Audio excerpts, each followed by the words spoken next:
Yohanes 3 ayat 22 sampai 36, kita membacanya saling bergantian. Saya membaca dulu ayat 22. Sesudah itu Yesus pergi dengan murid-muridnya ke tanah Yudea, dan ia diam di sana bersama-sama mereka dan membaptis. Akan tetapi Yohanes pun membaptis juga di Ainon, dekat Salim, sebab di situ banyak air, dan orang-orang datang ke situ untuk dibaptis. Sebab pada waktu itu Yohanes belum dimasukkan ke dalam penjara. Maka timbullah perselisihan di antara murid-murid Yohanes dengan seorang Yahudi tentang penyucian. Lalu mereka datang kepada Yohanes dan berkata kepadanya, Rabi, orang yang bersama dengan engkau di seberang sungai Yordan, dan yang tentang dia engkau telah memberi kesaksian, dia membaptis juga, dan semua orang pergi kepadanya. Jawab Yohanes, tidak ada seorang pun yang dapat mengambil sesuatu bagi dirinya, kalau tidak dikaruniakan padanya dari surga. Kamu sendiri dapat memberi kesaksian bahwa aku telah berkata, aku bukan Mesias, tetapi aku diutus untuk mendahuluinya. Yang mempunyai mempelai perempuan, ialah mempelai laki-laki. Tapi sahabat mempelai laki-laki yang berdiri dekat dia, yang mendengarkannya, sangat bersukacita dengan suara mempelai laki-laki itu. Itulah sukacitaku, dan sekarang sukacitaku itu penuh. Ya harus makin besar, tetapi aku harus makin kecil. Siapa yang datang dari atas adalah di atas semuanya. Siapa yang berasal dari bumi, termasuk pada bumi. Kata-kata dalam bahasa bumi. Siapa yang datang dari surga adalah di atas semuanya. Ia memberi kesaksian tentang apa yang dilihatnya dan yang didengarnya, tetapi tak seorang pun yang menerima kesaksiannya itu. Siapa yang menerima kesaksiannya itu, yang mengaku bahwa Allah adalah benar. Sebab siapa yang diutus Allah, dialah yang menyampaikan firman Allah, karena Allah mengaruniakan rohnya dengan tidak terbatas. Bapa mengasihi anak dan telah menyerahkan segala sesuatu kepadanya. Barang siapa percaya kepada anak, ia beroleh hidup yang kekal. Tetapi barang siapa tidak taat kepada anak, ia tidak akan melihat hidup, melainkan murka Allah tetap ada di atasnya. Saudara, bagian ini ada sambungannya dengan bagian yang sebelumnya. Ya.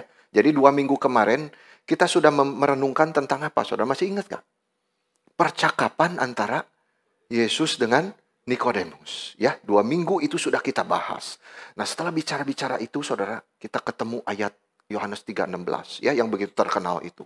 Nah, begitu besar cinta Tuhan, ya, yang mengaruniakan anak yang tunggal. Siapa yang percaya tidak binasa, tapi beroleh hidup yang kekal. Nah, setelah bicara dengan Nikodemus, saudara, tentang lahir baru, ya, sekarang Tuhan kita pergi ke tanah Yudea. Ya, itu disebutkan di ayat pertama itu. Dan di situ ada kejadian, saudara, yang dicatat di bagian ini. Ya, saya mengajak kita belajar 2 hal, saudara, dari bagian ini. Ya, jadi maksudnya begini, saudara. Yang pertama itu kita belajar dari murid-murid Yohanes.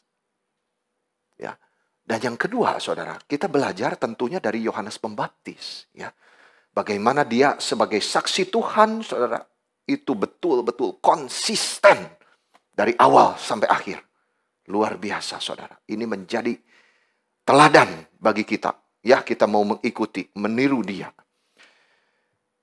Nah, saudara-saudara, yang kita baca ini, di sini, bagian ini, itu kesaksian Yohanes Pembaptis semuanya.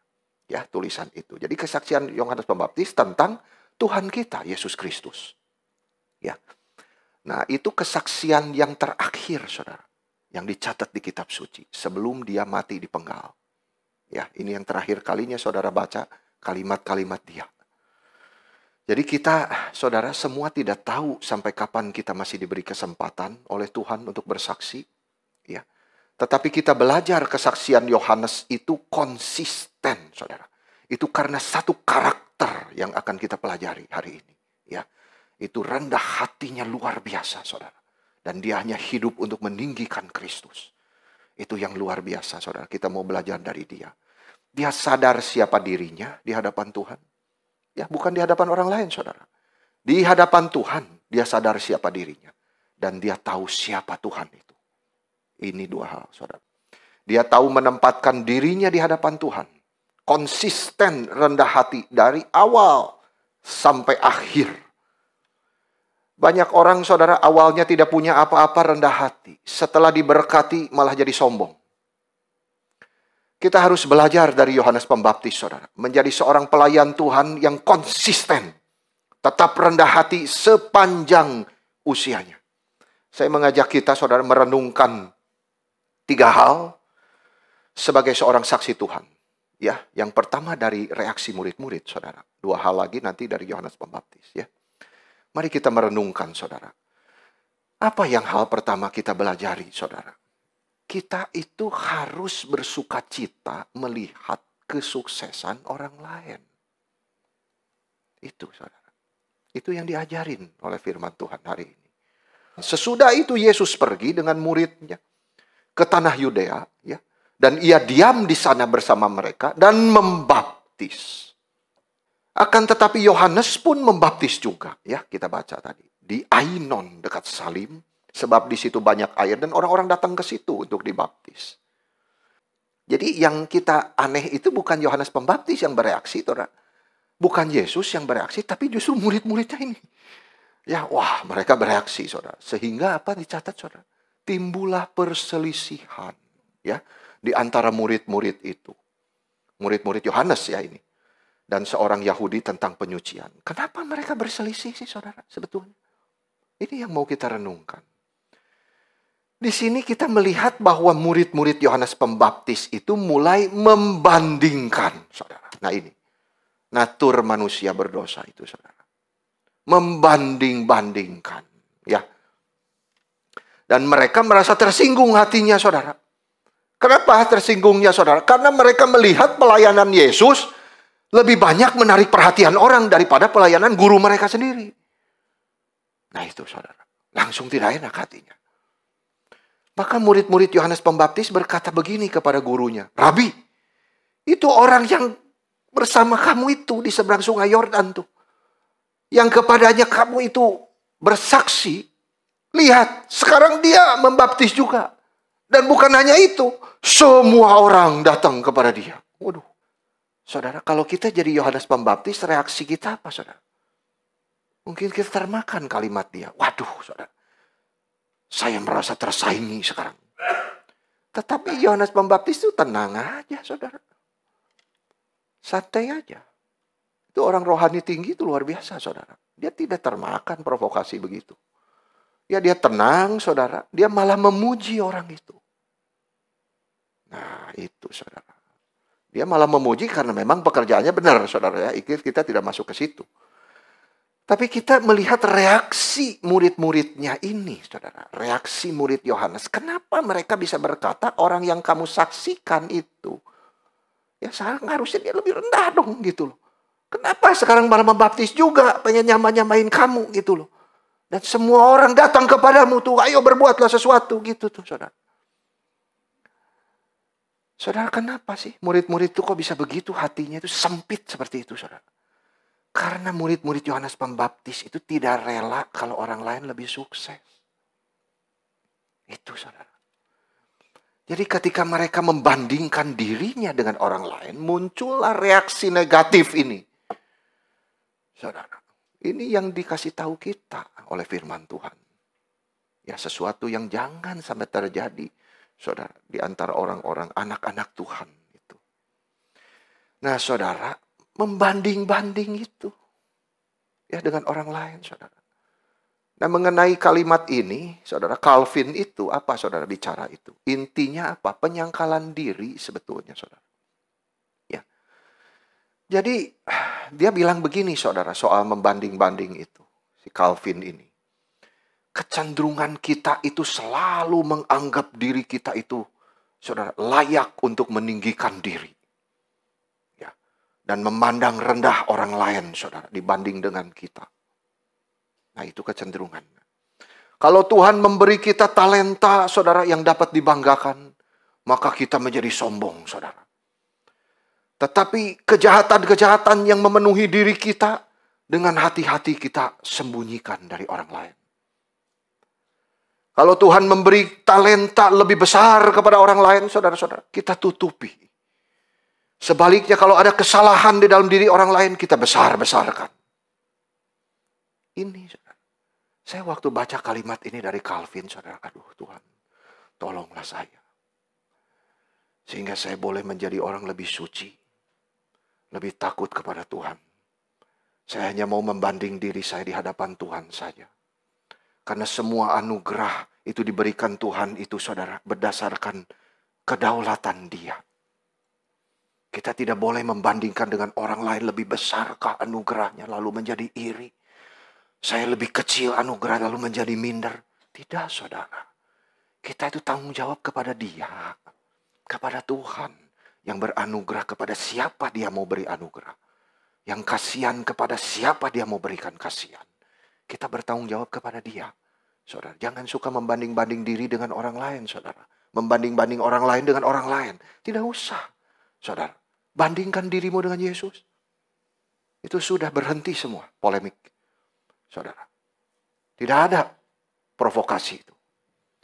Kenapa saudara murid-murid Yohanes Pembaptis tidak suka? Karena keberhasilan itu bukan sendiri mereka yang kerjain. Kenapa harus orang lain yang kerjakan? Harusnya kita dong, saudara. Gitu. Jadi kita belajar bahwa ada orang-orang tertentu itu tidak suka, saudara, akan keberhasilan apapun. Ya, kalau saudara keberhasilan itu tidak dikerjain mereka sendiri. Sebenarnya saudara, apa sih akar persoalannya di dalam hal ini? Itu cuma 3 huruf, saudara. Iri, I-R-I. Itu aja, saudara. Iri, ya, iri hati. Itu yang ada di hati daripada murid Yohanes itu saat itu. Jadi apapun keberhasilan yang dicapai orang lain, saudara, mereka tidak suka. Gitu. Meskipun itu baik, saudara, keberhasilannya. Nah, ini yang kita pelajari, saudara. Amsal 14 ayat 30 ini bicara tentang iri, saudara. Ya. Begini katanya. Iri hati itu membusukkan tulang. Saudara, kalau orang sudah keropos, meskipun dia masih berdiri, tinggal tunggu waktu saja. Dia hancur, saudara. Tulang itulah yang membuat kita bisa berdiri tegak. Kalau sudah ada penyakit tulang, saudara-saudara, kita tinggal tunggu waktu hancur. Itu hancur diri kita yang hancur, saudara. Diri kita. Itu yang diajar firman Tuhan itu. Bahwa iri hati itu menghancurkan diri sendiri. Gitu, saudara. Bagaimana reaksi kita, saudara, melihat orang lain lebih berhasil? Orang lain lebih kaya? Orang lain lebih pinter daripada kita? Apa reaksi kita? Ya, kita sudah belajar dari firman Tuhan. Kenapa kita itu sulit bersyukur, saudara? Kalau orang lain lebih berhasil dari kita. Ini. Iri. Kita belajar bahwa kita harus bersyukur, saudara. Ya, terhadap sesuatu yang baik kalau itu terjadi. Ya, di dalam anugerah cinta Tuhan, saudara. Ya, orang lain bisa lebih berhasil daripada kita. Ya, meskipun itu bukan pekerjaan kita. Ya, kita tetap harus bersyukur, saudara, atas keberhasilan itu. Kita belajar mendoakan, bersuka cita, saudara, melihat keberhasilan pelayanan orang lain. Pekerjaan orang lain, saudara. Talenta, bakat yang dimiliki oleh orang lain, saudara kita. Kita belajar bersyukur. Bukan malah jadi sombong atau minder atau iri, saudara. Jadi kita belajar, ya saudara, bersyukur atas pencapaian orang lain. Ya, atas anugerah yang Tuhan berikan kepada orang lain. Itu intinya, saudara. Ya, Tuhan yang mau kasih anugerah itu kepada mereka. Sudah, kita bersyukur saja. Saudara tidak sadar loh, dengan kita bersyukur itu ya saudara. Sebetulnya Tuhan juga memberkati kita. Makin kita iri, justru Tuhan makin menarik berkatnya dari kita. Itu saudara tidak sadar. Justru makin kita hatinya besar, saudara. Bisa melihat keberhasilan orang. Makin mendoakan orang itu. Wah, Tuhan senang sekali, saudara. Dengan orang semacam itu. Dan dia memberkati kita. Karena dia itu melihat hati, saudara. Ini tercermin di dalam diri Yohanes Pembaptis. Ketika dengar kalimat-kalimat itu, saudara, dari murid-muridnya. Kalimat yang negatif itu. Dia bisa saja waktu itu dikuasai iri hati, saudara. Ya, dia bisa saja terprovokasi, menjadi marah, dan sebagainya, saudara. Kenapa orang lain kok bisa lebih banyak orang datang pengikut segala macam. Tapi yang kita lihat justru bukan begitu. Itu, saudara. Justru negatif itu jadi dibalasnya positif, saudara. Luar biasa itu. Itu satu karakter dari surga, saudara. Dia tenang. Tidak ada kalimat itu, saudara. Malah dia memuji orang itu. Luar biasa, saudara. Kenapa bisa seperti itu? Karena dia sadar bahwa Tuhan yang memberi anugerah. Ya saudara, Tuhan itu yang memberikan kasihan kepada siapa dia mau beri kasihan. Itu kedaulatan Tuhan. Kalau Tuhan mau memberikan anugerah lebih besar kepada siapa, kita harus mengakuinya. Dan kita harus bersyukur kepada Tuhan, saudara. Salomo berkata begini, berkat Tuhanlah yang menjadikan kaya. Susah payah tidak akan menambahinya. Itu sebab saudara tidak perlu iri kepada orang kaya. Sadarilah itu anugerah Tuhan. Saudara, ya, apapun yang dimiliki orang lain, itu sadarilah anugerah Tuhan. Jangan suka membanding-bandingkan, saudara. Mari kita belajar dari Yohanes Pembaptis. Orangnya rendah hati, ya, orangnya tidak iri orang lain, saudara, karena dia sadar anugerah Tuhan. Itu berbeda-beda. Ya, dari si A, si B, si C, itu beda-beda. Saudara. Dan dia sendiri, memang saudara ada tanggung jawabnya dong. Ya kan, Yohanes Pembaptis itu bukan orang yang malas-malesan. Ya, kita tahu saudara, dia seorang pelayan Tuhan yang berkobar-kobar melayani. Iya toh. Saudara, kalau sudah baik-baik bekerja, saudara, orang lain masih lebih dari dia, tidak perlu iri. Itu Yohanes Pembaptis itu menghargai anugerah Tuhan terhadap orang lain, saudara. Dan anugerah Tuhan terhadap dirinya juga. Gitu. Jadi tidak perlu kita membanding-bandingkan sehingga dia akan tetap bersuka cita, hatinya tenang. Ya, fokus hidupnya lurus, saudara. Asal Kristus bisa dibesarkan, maka dia akan bersyukur dan bersuka cita. Kembali kepada fokus hidup kita, saudara. Membesarkan Kristus Yesus. Itu yang tidak bisa dilihat oleh murid-murid Yohanes Pembaptis saat itu, saudara-saudara. Ya, jadi kita mau belajar. Ada satu orang, saudara, di dalam kitab suci yang kita selalu ingat, saudara, dituliskan menjadi contoh tentang iri hati, itu Saul. Saudara masih ingat Saul? Bagaimana dia bisa iri itu, saudara? Karena dibanding-bandingkan. Siapa yang banding-bandingkan, saudara? Perempuan-perempuan itu. Yang pintar nyanyi, saudara. Yang pintar main alat musik itu. Jadi ketika Daud itu, Saul itu datang, saudara. Wah, ketika Daud dia nyanyi-nyanyi, saudara. Lalu kalimatnya itu, Saul bunuh beribu-ribu, katanya. Tetapi Daud berlaksa-laksa. Waduh, saudara. Sejak itulah hati Saul dikuasai iri. Dengar kalimat, saudara. Hati-hati. Yohanes Pembaptis dengar kalimat, tenang saja. Karena fokusnya Kristus yang dibesarkan, bukan dia. Tapi Saul bukan, saudara. Bukan Tuhan yang dibesarkan. Saya ingin besar. Saudara. Itu. Jadi dengar kalimat begitu, langsung sejak saat itu hatinya dikuasai iri. Dan melahirkan apa, saudara? Kebencian. Yang membuahkan apa, saudara? Pembunuhan. Berapa kali itu, saudara? Saul ingin bunuh Daud, kan? Tancapkan pakai tombak. Saudara. Orang baik-baik main kecapi, saudara. Nyanyi untuk dia. Dia mau bunuh. Itu kenapa sih, saudara? Itu karena iri. Seumur hidup terus ingin kejar dan bunuh Daud, saudara. Cari kesempatan. Menghancurkan dirinya sendiri sebetulnya si Saul ini, saudara. Semakin dia iri, makin rusaklah dia. Makin hancurlah dia. Saudara. Sampai dia kerasukan setan. Minta ampun, saudara. Hidupnya sudah betul-betul makin hancur sekali. Roh Tuhan sudah meninggalkan dia, saudara. Setan yang berkuasa. Saudara, hati-hati ya. Dengar kalimat orang, saudara, hati-hati. Lalu di dalam diri ada timbul hati untuk mengiri orang lain. Hati-hati juga. Saudara, kembali fokus hidup kita. Itu banding dengan Tuhan. Biar engkau yang makin besar, Tuhan, bukan saya. Kalau ada orang lain bisa bertalenta lebih membesarkan engkau, saya ikut bersukacita. Gitu. Tidak perlu banding-banding itu. Itu sebabnya saudara, di dalam perbandingan dengan orang lain, kita belajar bahwa kita tidak perlu menghina diri. Itu kesatu, saudara. Tidak perlu kita menjadi minder, iri hati, saudara, sehingga setan menguasai pikiran dan hati kita. Kita tidak perlu marah juga kepada Tuhan. Itu Saul kerjakan semua. Iri hati, benci, pembunuhan, marah kepada Tuhan. Saudara, kalau Tuhan beri anugerah yang lebih besar kepada orang lain, belajar bersyukur.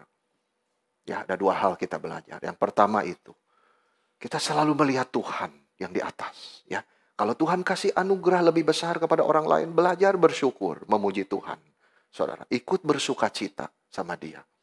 Ya, doa sama Tuhan. Tuhan, tolong saya memiliki hati seperti Dia. Gitu. Tidak perlu iri, saudara. Kalau kita sudah berjuang, sudah mati-matian, saudara-saudara. Ya, tidak bisa seperti Dia. Ya sudah, anugerah Tuhan sudah cukup bagi kita. Jalankan saja. Tuhan tidak tuntut anugerah itu melebihi apa yang Dia berikan, saudara. Tanggung jawab kita. Jadi yang kedua, saudara, kalau Tuhan beri anugerah lebih besar kepada kita, ya, lalu orang mengiri kita. Nah, ini juga kebalikannya, saudara. Kita bersyukur pertama atas anugerah yang Tuhan berikan kepada kita. Ya, saudara, doakan orang itu supaya dia tidak usah iri kepada kita. Jadi kita itu selalu sandarnya sama Tuhan, saudara. Gitu. Kiranya kita boleh menjadi seperti Yohanes Pembaptis. Ya, jangan menjadi seperti Saul, saudara. Ya, tidak perlu kita iri, tetapi kita mau hidup lebih suci, lebih berkenan kepada Tuhan. Itu yang pertama, saudara. Yang kedua, kita mau belajar dari Yohanes Pembaptis. Apa, saudara? Sifat rendah hatinya itu. Saudara, apa yang dituntut oleh Tuhan dari anak-anaknya? Ada 3, saudara. Yang pertama rendah hati. Yang kedua rendah hati. Yang ketiga rendah hati. Itu saja. Kalimat dari Tuhan kepada kita apa? Barang siapa mau ikut saya, kamu pikul salibmu, sangkal dirimu. Itu kalimat untuk merendahkan hati kita. Dari Yesus Kristus Tuhan kita. Saudara, kita belajar dalam bagian ini sesuatu yang indah ya tentang kerendahan hati. Yang benar, saudara. Ya, karena yang tidak benar juga ada, saudara. Oh, kalau mau ditawar pelayanan tidak mau, itu bukan rendah hati, saudara. Tidak tentu orang itu rendah hati. Ya, saudara-saudara, tapi rendah hati yang benar ini begini. Ya, kita mau belajar dalam bagian ini. Jadi, saudara, di dalam poin pertama kita belajar untuk tidak membandingkan itu dengan orang lain, saudara. Tapi membandingkan dengan Tuhan sendiri. Ya, gitu. Jadi, kita tidak perlu iri, tetapi memuji Tuhan, bersyukur. Ya. Nah, saudara, di kedua ini, justru bagaimana kita itu, perbandingan kita itu dengan Kristus itu ditekankan. Setelah kita membandingkan dengan Kristus itu, saudara, Yohanes Pembaptis bilang kalimat begini. Tidak ada seorang pun yang dapat mengambil sesuatu bagi dirinya. Ini sesudah dia mendengar kalimat itu dari muridnya, ya saudara. Wah, banyak orang sama dia, saudara, ikut dia sekarang. Tidak seorang pun dapat mengambil sesuatu bagi dirinya kalau tidak dikaruniakan dari sorga. Itu anugerah. Artinya dia itu sadar anugerah, saudara. Itu jawaban dari Yohanes kepada murid-muridnya yang saat itu sedang dikuasai iri, tidak sadar itu tuh anugerah Tuhan gitu. Saudara, dia kembalikan. Ya, jangan, kamu tidak perlu iri. Ya, kita melihat di dalam diri Yohanes Pembaptis itu satu jiwa yang sangat beda dengan murid-muridnya, saudara. Beda sekali. Ya, Yohanes itu bukan membandingkan dirinya dengan orang lain, saudara. Bukan. Tapi dengan Kristus. Langsung. Waduh, luar biasa, saudara. Dia langsung melihat kepada Tuhan yang berdaulat, yang memberi anugerah kepada dia. Siapa dia mau. Itulah yang harus menjadi bagian hidup kita, saudara. Ya, ketika kita tuh di dalam kesulitan, di dalam ujian apa ya, saudara, langsung kita lihat Tuhan. Saudara, yang berikan anugerah itu. Yohanes berikan kepada murid-muridnya, kalian jangan iri. Ya, kira-kira berkata begitu, saudara. Kalian ini tidak boleh iri atas keberhasilan daripada Yesus. Gitu. Yohanes ingin murid-muridnya itu ngerti, saudara, bahwa dia pun tidak bisa mendapat kehormatan itu kalau tidak dianugerahkan dari surga. Itu datangnya dari atas. Saudara, diberikan kepada dia, dianugerahkan, saudara. Itu sebab mereka sebenarnya harus bersuka cita melihat bahwa Yohanes Pembaptis itu, dia sudah mengerjakan bagian dia. Saya sudah terima anugerah segini, sekarang biarlah Yesus, saudara, ya mengerjakan bagiannya itu. Yang dianugerahi tentunya lebih besar, saudara. Apa panggilan Yohanes Pembaptis, saudara? Mempersiapkan jalan bagi Kristus. Itu saja sudah. Luar biasa loh, saudara. Dan dia sadari itu. Ya, dia sadari itu waktu itu, saudara. Dia tidak jadi marah, dia tidak jadi apa, tidak. Dia sadar, Tuhan, anugerahmu cukup untuk aku menjalankan panggilanmu, ya segini. Gitu. Tidak perlu saya sebanyak Yesus, nggak perlu pengikut saya. Itu saya sudah selesai jalankan. Harusnya murid-murid itu bisa lihat itu. Ya, karena semua itu dianugerahkan dari atas, Yohanes bilang. Gitu loh, saudara. Nah, jadi Yohanes ingin mengingatkan murid-muridnya berulang kali bahwa seseorang itu yang lebih besar dari saya akan datang. Ya, ini sudah dibicarakan, saudara, oleh Yohanes sebelumnya. Dia yang akan datang kemudian jauh lebih besar daripada aku. Kan? Buka tali kasutnya pun aku tidak layak. Nah, itu, saudara. Dia sudah ingatkan terus, saudara. Bahwa aku bukan Kristus itu. Kan kita masih ingat perenungan kita yang lalu. Itu kalimat Yohanes, saya bukan Kristus itu. Saya justru diutus mendahului dia. Untuk mempersiapkan dia. Gitu. Jadi dengan kata lain, saudara, kalimat dia itu, saya bukan apa-apa dibanding Kristus. Gitu. Ya, bahasa Yohanes itu, aku hanya sahabat mempelai laki-laki. Gitu loh. Jangan kamu pikir saya mempelai itu. Bukan. Saya bukan mempelai, saya hanya sahabatnya saja. Ya, yang diberikan kesempatan berbagian di dalam pelayanan gitu loh. Ya, saya hanya sahabat dia. Mempelai itu adalah Kristus. Mempelai laki itu, saya bukan. Itu kesadarannya, saudara, orang rendah hati itu. Sampai Yohanes Pembaptis itu di dalam klimaksnya dia mengeluarkan satu kalimat yang begitu indah, saudara, mutiara di dalam kitab suci itu salah satunya. Ia harus makin besar, tetapi aku harus makin kecil. Ini tidak boleh berdiri sendiri, saudara, harus dua-duanya.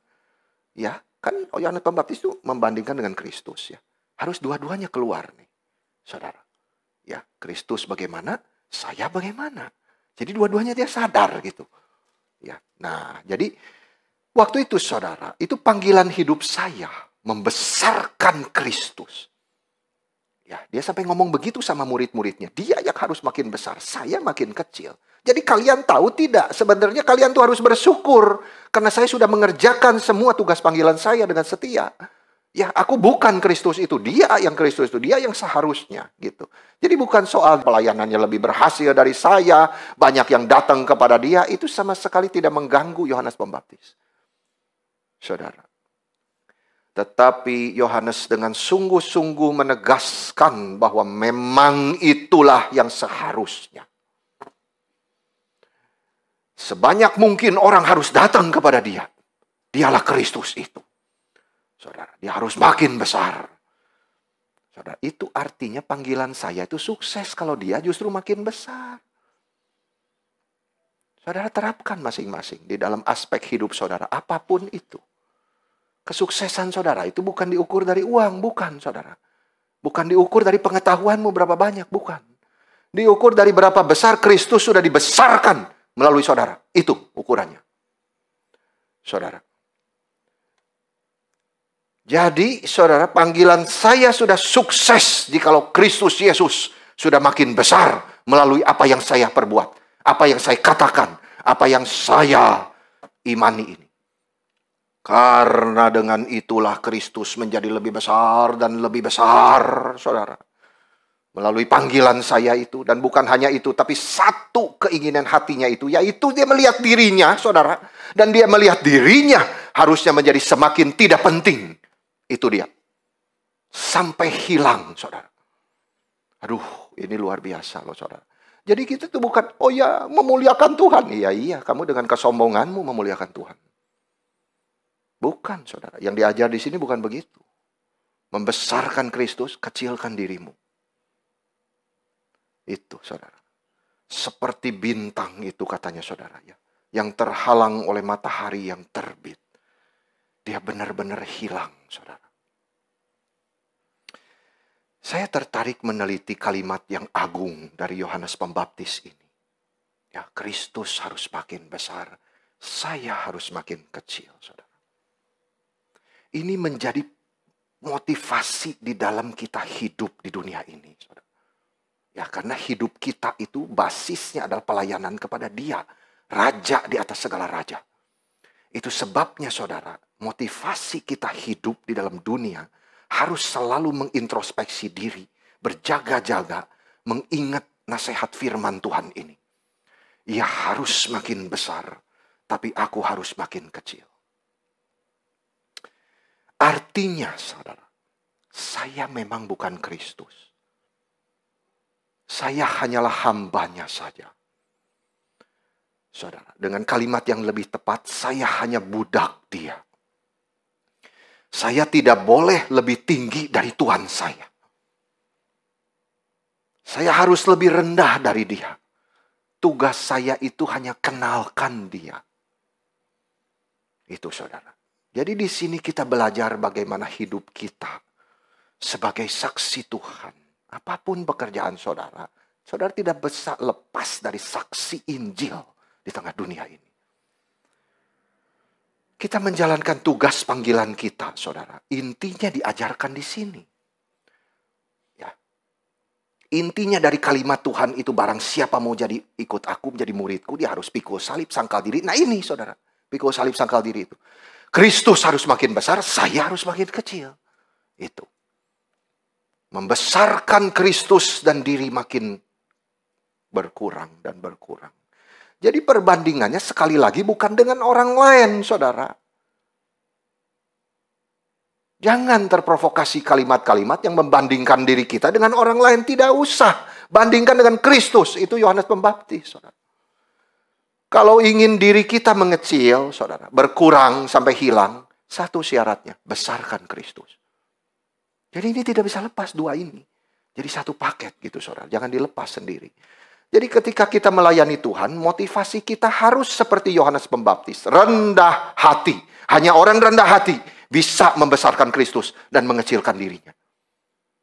Hanya orang yang sudah memikul salib, menyangkal diri. Itu orang rendah hati. Itu orang yang bisa membesarkan Kristus dan mengecilkan dirinya sampai hilang. Artinya apa, saudara? Membesarkan Kristus, diri hilang itu. Ini kita bisa memikirkan paling tidak porsi dan motivasi, saudara. Ya. Jadi kalau yang pertama kita memikirkan tentang motivasi, saudara, itu Tuhan sangat mementingkan motivasi hati kita. Ketika kita bekerja, ketika kita melayani, ya semua, saudara. Yesus mengajarkan begini. Kalau engkau berbuat sesuatu, pelayanan, kegiatan agamamu itu, saudara, untuk dilihat orang, maka tidak ada gunanya. Ya, itu dia bicara kepada orang Farisi, itu pemimpin agama semua. Kamu jalankan pemberian sedekahmu, doamu, puasamu, itu kesalehan yang paling tinggi bagi orang Yahudi, saudara. Lakukan tiga-tiganya itu. Tapi motivasi hatimu ingin dilihat orang, hilang semua. Tabunganmu kosong di surga, maksudnya itu. Maka tabunglah di dunia. Maka apa? Tabunglah di sorga. Tabunglah di sorga itu apa, saudara? Ya kamu harus motivasinya benar. Jadi saudara-saudara selalu berhati kepada motivasi kita itu harus hati-hati. Yesus itu bilang, saudara, seperti ini.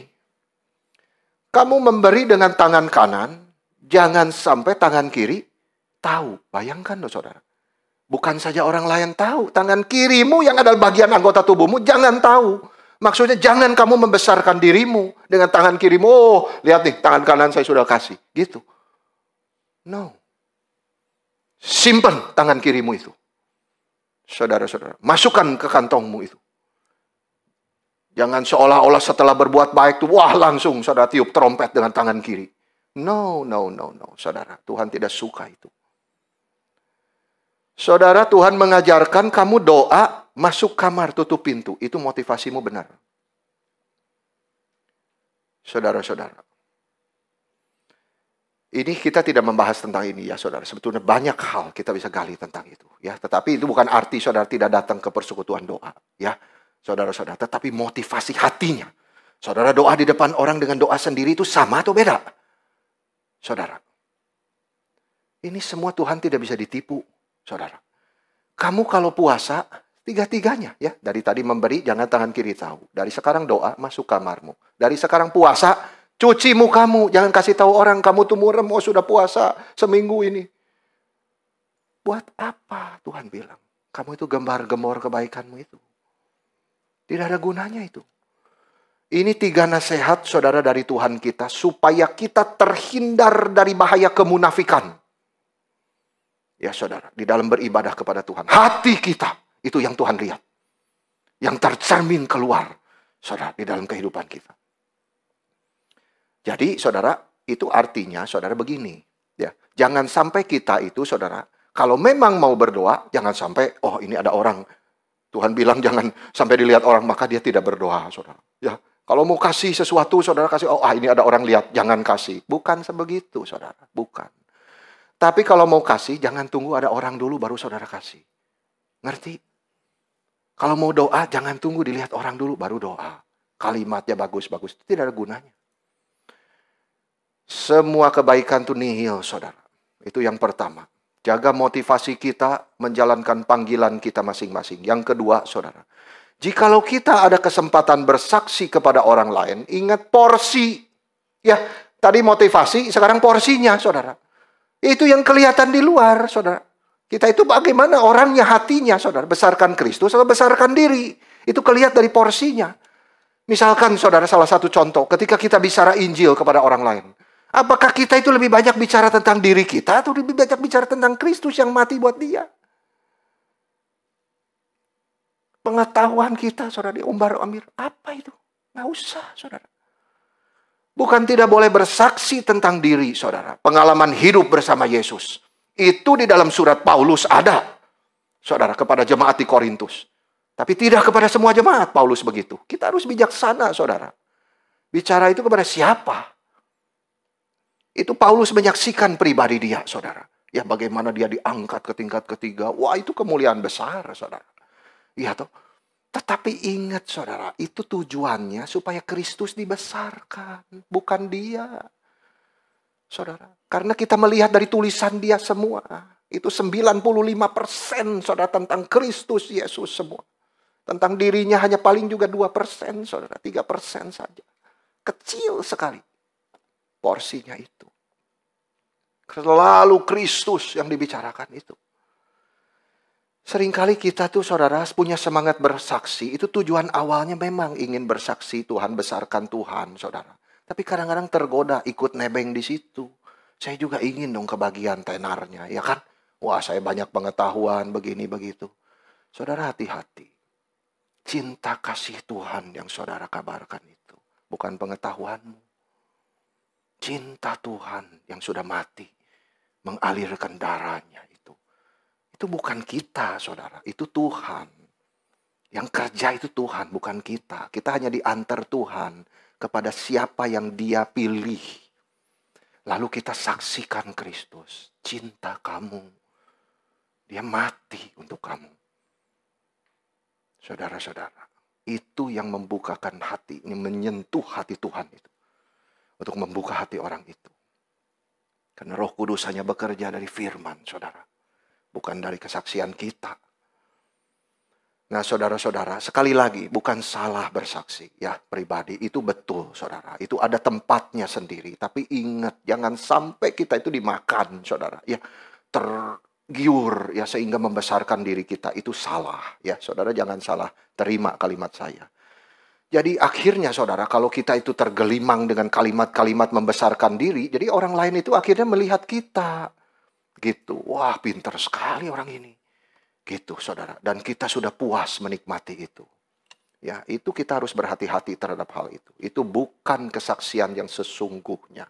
Ya, kita belajar meniru Yohanes Pembaptis, saudara. Kristuslah yang harus makin besar. Dan jangan lupa, saudara, aku harus makin kecil. Dua-duanya. Ya, jangan cuma salah satu, saudara. Dua-duanya harus ada. Gitu. Jangan Kristus besar, saya juga nebeng dong ikut besar sama Tuhan. Jangan, saudara. Aku harus makin kecil. Ya, Jadi satu-satunya harapan saudara di dalam kalimat ini diajarkan apa saudara? Bahwa satu-satunya harapan supaya diri kita makin berkurang. Ya, kita tidak pernah dipanggil untuk mengglamorkan diri, ya tidak saudara. Tapi semakin hilang, semakin berkurang itu apa? Dengan kita membesarkan Kristus. Itu saudara. Bukan membesarkan orang lain saudara. Tidak ada itu panggilan itu. Kristus yang harus dibesarkan, bukan manusia. Ya. Tuhan bisa melihat siapa yang mencintai dia. Oh, ku cinta Yesus. Lebih cinta Yesus, saudara-saudara. Melihat siapa. Orang-orang yang sungguh-sungguh cinta Tuhan. Tuhan bisa lihat itu. Dan dia suruh malaikatnya catat semua, saudara, di kitab perbuatan itu. Tuhan tidak lupa kok mencatat semua perbuatan baik kita. Saudara jangan takut. Ya, supaya harus dilihat orang supaya dicatat. Tidak, saudara. Malaikat itu sudah catat semua. Nanti pada akhir zaman penghakiman itu dibuka. Kitab kehidupan dan kitab itu perbuatan itu. Dua-duanya dibuka, saudara. Ya, itu malaikat yang catat. Saudara-saudara, William Carey, ya saya ingat ya. William Carey itu seorang misionaris ke India. Ya. Jadi dia begitu giatnya saudara, luar biasa ya. Bekerja untuk Tuhan saudara, mempunyai hati yang luar biasa saudara. Seperti Yohanes Pembaptis ini mirip saudara. Dia ingin membesarkan Kristus ya, mengecilkan dirinya. Jadi dia dipanggil jadi misionaris ke India. Nah waktu di akhir hidupnya saudara, dia sudah di ranjang kematiannya itu ya, sudah hampir mati. Dia dengan kekuatannya saudara melihat kepada temannya di sebelah dia. Lalu dia bilang begini saudara kepada temannya itu. Kalau saya sudah pergi, jangan bicara lagi tentang William Carey. Tapi bicaralah tentang juru selamat dari William Carey. Saya hanya ingin ikut Kristus. Saya hanya ingin Kristus dibesarkan. Bukan saya. Wah luar biasa saudara. Biarlah orang lain itu melihat Kristus di dalam hidup kita. Ya, fokusnya itu bukan diri kita. Ingat saudara, 1 Petrus 5. Ya, Allah itu menentang orang yang congkak, tetapi mengasihani orang yang rendah hati. Ya, rendah hati itu saudara. Itu yang sangat bernilai di hati anak-anak Tuhan. Firman Tuhan mengajarkan bahwa orang kudus yang justru terbesar di hadapan dia itu adalah orang yang rendah hati. Inilah Yohanes Pembaptis, saudara. Menjadi teladan bagi kita. Dia itu orang yang begitu dihormati, bukan? Sampai sekarang namanya disebut-sebut terus, saudara. Bukan tidak ada kelemahannya, bukan, saudara. Tetapi dia orang yang sangat rendah hati. Itu kuncinya, saudara. Dia sadar diri tidak melihat apa-apa selain dosa dan kelemahan dia, saudara. Jadi apanya yang harus dibanggakan di dalam diri dia itu tidak ada apa-apa. Gitu. Tetapi sebaliknya dia mengembalikan semua pujian itu kepada Tuhan. Yang, saudara, sudah membuat dia apa adanya. Dia saat itu, saudara, menyelamatkan dia. Mari kita hidup meneladani Yohanes Pembaptis, saudara, di dalam kita mengerjakan tugas panggilan kita. Rendah hati. Ya, ingat jalan menuju kehormatan itu rendah hati, saudara. Jalan menuju tinggi, besar, mulia, agung, saudara, menurut pandangan surga, rendah hati. Tidak pernah ada orang yang dipuji begitu oleh Kristus, saudara. Ya, tingginya, besarnya saudara seperti Yohanes Pembaptis. Tapi yang dia sendiri berkata, aku harus makin kecil. Begitu kita tuh ngomong begitu saudara, justru Tuhan besarkan kita. Itu kuncinya.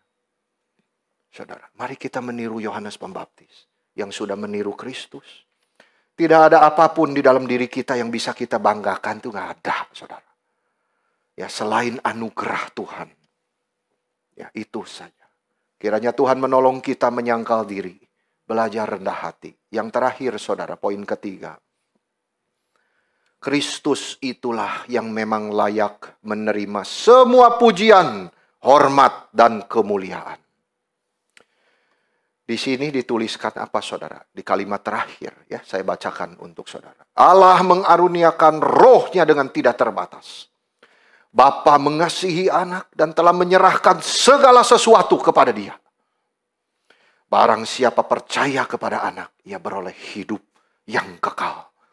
Tetapi barang siapa yang tidak taat kepada anak, ia tidak melihat hidup, melainkan murka Allah tetap ada di atasnya.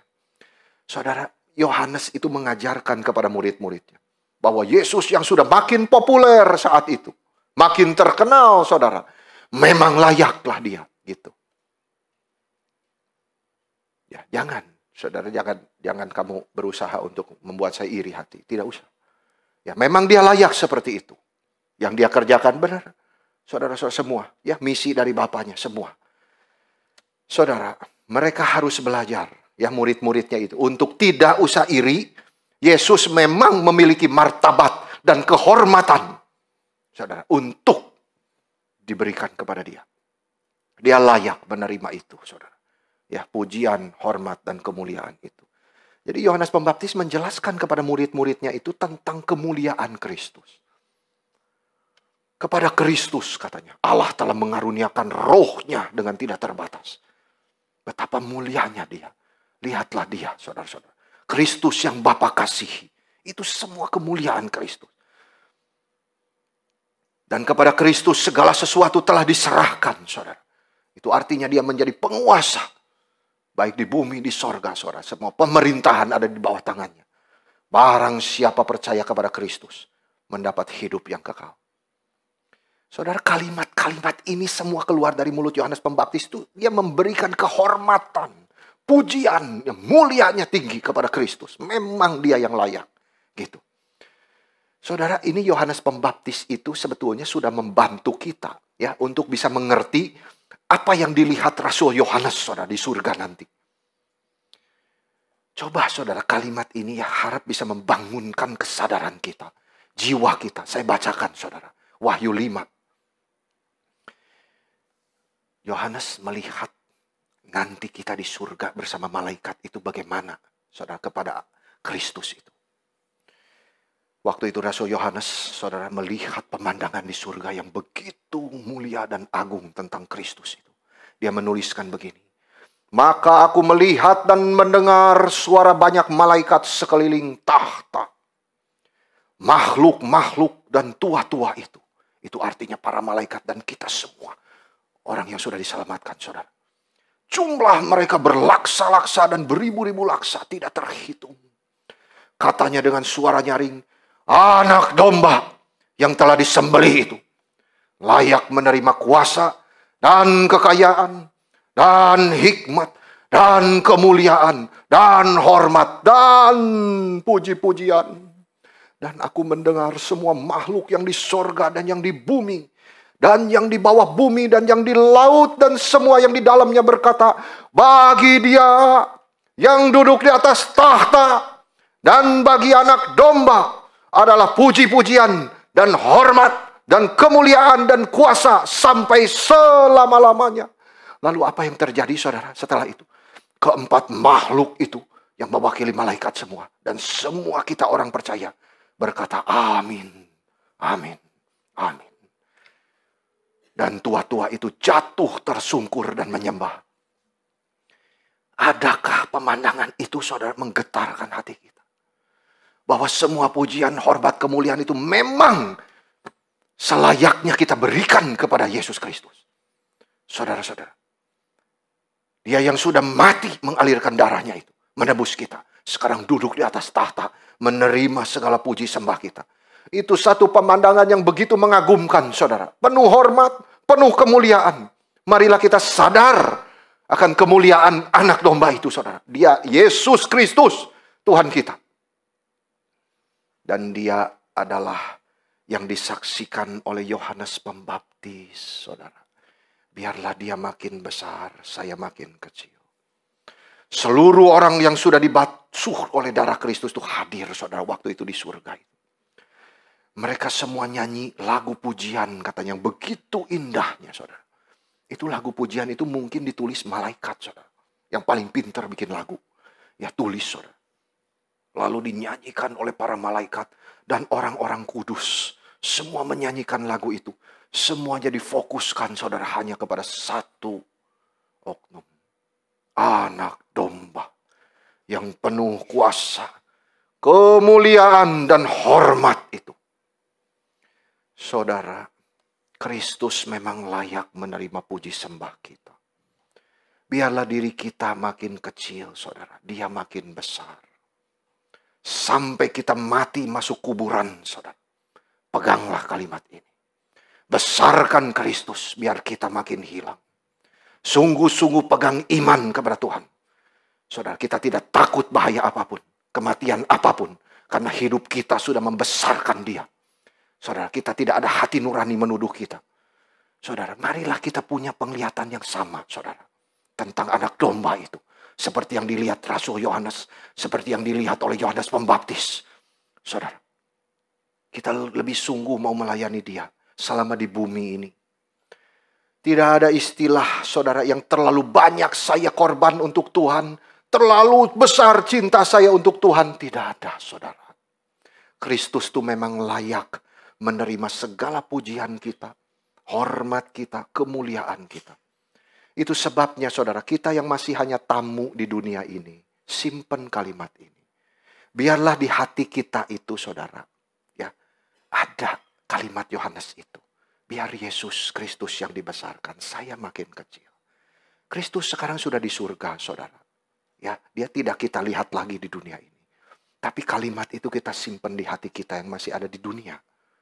Biarlah Engkau yang dibesarkan, Tuhan, melalui semua yang kami kerjakan. Engkau yang dibesarkan dan kami makin berkurang. Segala puji, hormat, kemuliaan hanya bagi Engkau saja. Yesus ada di hatiku. Yesus ada di hatiku. Sungguh-sungguhkah Yesus ada di hati saudara? Kalimat itu yang harus diucapkan. Kalau Yesus benar ada di hati kita, saudara. Biar Engkau, Tuhan, yang makin dibesarkan. Ya, saya makin hilang. Seperti William Carey tadi. Kalau saya sudah mati, jangan bicara lagi William Carey. Bicara juru selamat William Carey. Siapa? Sampai di sini kiranya Tuhan menolong kita. Poros hidup kita hanya satu. Kristus Yesus. Amin.